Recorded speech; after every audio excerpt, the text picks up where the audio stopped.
Ziraat da starttaki yerini alıyor.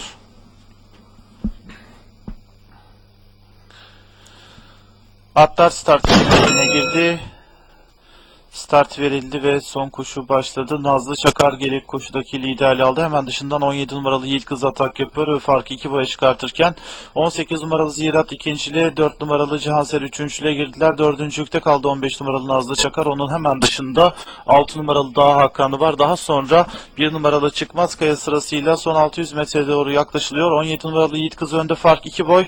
4 numaralı Cihanser ikincilikte, 1,5 boy geride 18 numaralı Ziraat. Onun sağrısında iç kulvarda 15 numaralı Nazlı Çakar, dışında 6 numaralı Dağ Hakan'ı, daha sonra 1 numaralı Çıkmaz Kaya, onun yarım boy kadar gerisinde iç kulvarda 7 numaralı Efecan sırasıyla düzlüğe de 17 numaralı Yiğit Kız önde çıktı. Fark 3 boy. 4 numaralı Cihanser onu ikincilikte takip ediyor. Daha geriden orta kulvardan 18 numaralı Ziraat, en düş kulvardan 3 numaralı Adaksu ve 7 numaralı Efecan atak yapıyorlar. Son 400 metreye girildi. Farklar azalıyor. 17 numaralı Yiğit Kız 1,5 boy kadar önde. Dışarıdan 18 numaralı Ziraat, içeriden Cihanser, onun dışından şimdi 3 numaralı Adaksu atak yapıyor Nazlı Çakar'la birlikte. 7 numaralı Efecan da geliyor. Son 200 metreye girilirken önde ve Safkan birincilik mücadelesi yapıyor. Dış kulvardan gelen Ziraat liderliği aldı. Farkı 1 boya kadar çıkardı içeriden. Uçan ok dışarıdan Efecan geliyorlar orta kulvarda. Ziraat liderliğini koruyor ve 18 numaralı Ziraat son koşuyu kazanıyor.